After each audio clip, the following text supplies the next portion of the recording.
Hello everybody, today we're doing fodder beet drilling. So this is what we're using. We got the old, it's a Massey Ferguson 35 and I think it's a Stanhay drill. Yes, there's Stanhay written on the box there. So this is a 5-row precision drill. Now if you watched last year's beet harvesting video, you've got a 2-row harvester, and a 5-row drill doesn't really match a 2-row harvester, but it's what we got, so that's what we use. Unsure on the date of this drill, but it's probably 70s, I would imagine, made in the 1970s. Now I have actually got a bit of film I made a couple of days ago of when I was preparing the boxes ready for drilling. So we'll go and I'll put that in now. So here's 4 of our seeder units. It's a 5-row drill, so here's the 5th one. So what we'll do, so they stand up like that on the drill. That is the front, they travel that way. Inside is where the seed goes, and this belt goes up to the frame to provide the drive. If we just take this cover off, we can see the inner workings. So seed sits in the hopper, feeds down through this little opening here. So here's the belt, all full of holes at a set distance. There is a ridge in the belt here, which runs in the corresponding groove in here to keep everything running in line. So we'll just put one on.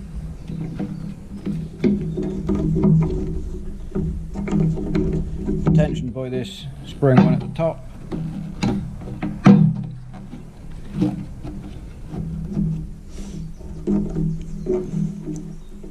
Right, so in work, obviously this plate is back on, and this section here is full of seed.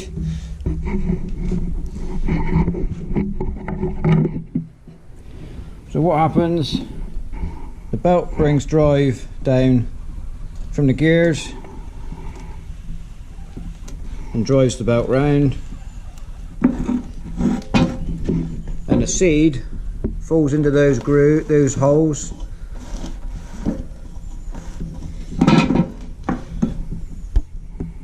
So the belt's turning this way and the seeds drop in and travel backwards. This wheel is turning the opposite way, so that makes sure there's only ever one seed per hole, and then when the hole gets to here, they drop out.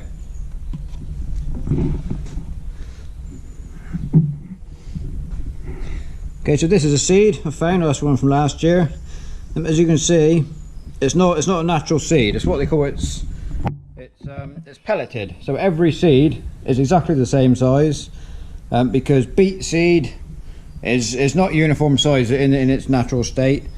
They're all sort of wrinkly and they don't flow very well. So what they do, they pellet them to this. So everything is the same size, pelleted in clay or something. So the seed sits in these holes.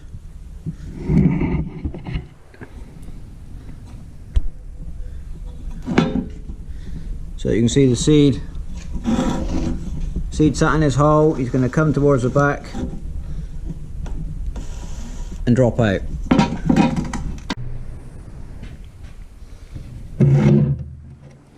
So this pulley here is where the drive comes from the toolbar, and it turns. Now it pivots on this bolt here to allow changes in undulations and when the drill's in and out of work. So last year one of these seized up and it snapped the weld off here. So what we're going to do this time, we're going to take them all apart, just clean these up, clean the little pivoty bit up, make sure we don't get any problems. That one's a little bit stiff, so we're just going to get everything running nice and freely to make sure we don't have any problems when we're drilling.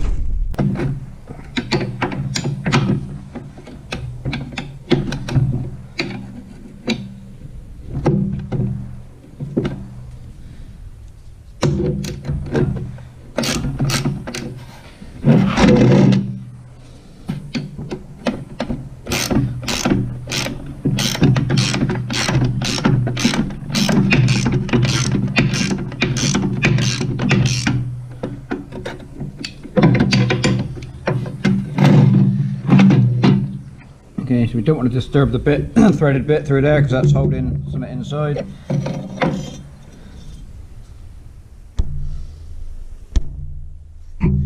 So this is a bit that's stiff in here, and that's a thread up in there.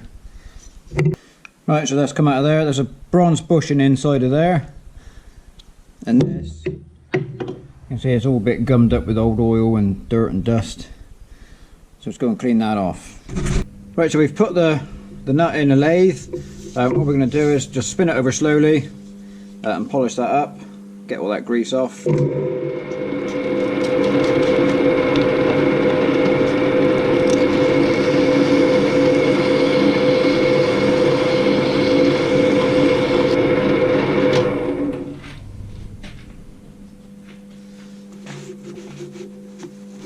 Just clean them off, and we are back to good as new within seconds. Right, so back to our bracket again, slide them in. Nice and freely turning, that's not going to give us any bother. But we will just put a little spot of grease on. Just a little bit of grease just to lubricate that up. And there we go, back together. Make sure we get the belt on the right pulley.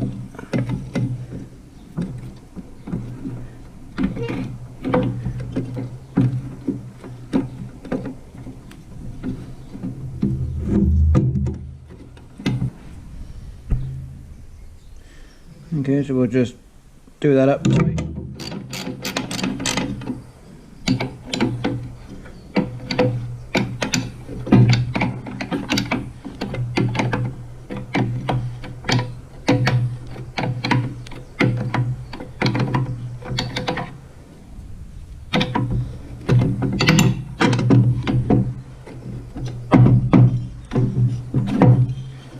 Nice and freely moving, and then we'll just reset the tension on the belt.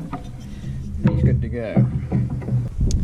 So this drill we set up, we're on 21-inch rows, 21 inches between the rows, and the gearing, we changed the seed rate by altering the pulleys here. It's land wheel drive, there's pulleys in there, and we've got it set to give us a seed spacing of about 5.5 inches. So this is a seed, this is what the seed comes in little boxes of 1 acre pack. There's all the information on the top here. There it says 50,000 seeds per box, so 50,000 seeds an acre is what we're aiming at. And I said earlier on it's graded seed, so it's pelleted to that precise dimensions of 3.5 to 4.75 millimeters. And here's the treatments we've got on there, and made in France, boxed this year.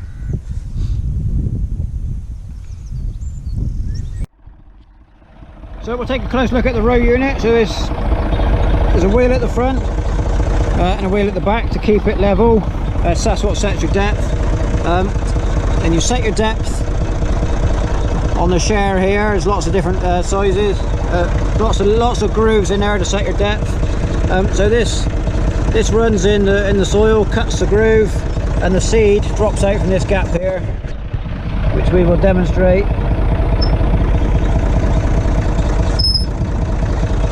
Dropping through there, and then this chain follows on behind.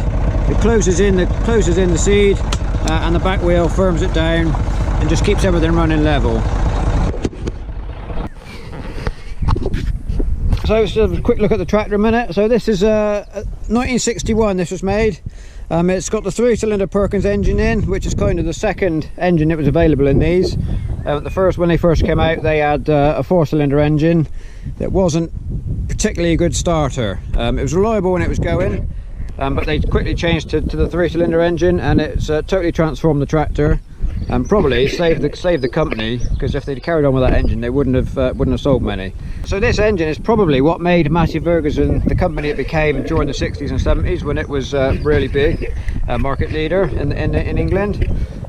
Way better than Ford's, and they still are even now. So that's beside the point. Today is actually the second attempt we've had at drilling this. We tried to drill it a week ago, Tuesday a week ago. So we ploughed this over at Easter weekend, ploughed this here Easter weekend and worked it on the Monday. We tried to drill it on the Tuesday, but we discovered the there's a high infestation in this field of leather jackets, which are the larvae stage of the crane fly, daddy longlegs, which come out in the autumn. So what they do, their life cycle, they overwinter in pasture. They live off feeding off roots. I can't find any at the moment, which is good, but they will eat roots of newly emerging any crop. They'll eat anything. So nowadays there is no chemical control for them. You used to be able to treat the seed, but that treatment has been withdrawn now. So we pulled out last weekend, last Tuesday, because it was going to come in wet and cold, and we didn't want the getting off to a slow start. We want to get them up and going, which is their best chance of avoiding getting eaten by the leather jacket. So today, it's Tuesday today, it's going to rain a bit tomorrow, Wednesday, and then onwards towards the weekend it's going to be warm again. So hopefully the soil's warm now to the touch. So last Tuesday, because it was freshly ploughed, it was not sufficiently warm enough yet to get them off to a quick start. So that's the theory behind planting them now. It's going to rain on them tomorrow, and hopefully they should be away and up and beyond danger of getting eaten. I have mentioned a few other videos. We farmed organically for 10 years in the early 2000s, and we actually lost the field next door. We actually lost that 2 leather jackets during our organic period, when we couldn't do nothing about it. We re-drilled it a few weeks later. I think we re-drilled it in June actually, and that came on and it survived very well. So we've been here before, we've got over it. We'll wait and see what happens, but fingers crossed it's going to get away quick enough, and we'll get away with it. Right, so this little chap in here, that's a leather jacket. So they're almost translucent, but you can see their insides. But these is what we're going to be struggling with this year. Now I'm going to have a little chat with this man off camera, and we're going to have a little agreement that he's not going to eat our stuff. I won't do that on camera because, you know, there might be some bunny huggers watching. Don't want to upset Chris Packham or nothing. So I'm sure we'll come to an agreement.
So we'll just do a quick check of the seeder units, make sure they're all running down levelish, because we want to be using the same amount of seed on each row.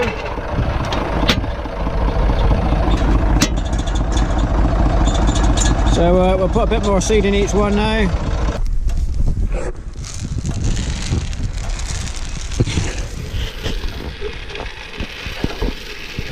So we'll just top up a bit in each hopper. We're not going to fill them up. We're getting near the end of the field now, so we don't want to fill all the hoppers up. I'll have to take it out. We can put a bit more in to finish if we need to.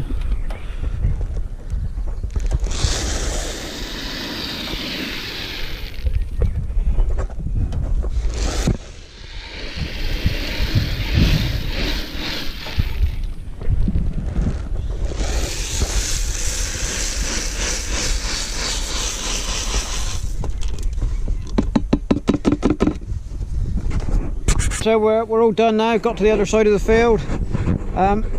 There's a lot of turf out here, it's not ideal. Didn't bury very well on the plough, and the power harrow brought a little bit back up. But, you know, we got to deal with it. So I'll keep you updated as time goes on as to the leather jacket situation. It won't be too long now before it's up, and we'll come back a few times through the year to follow the crop. So once again, the tractor and drill did its full day's work. No bother, virtually zero depreciation on this outfit.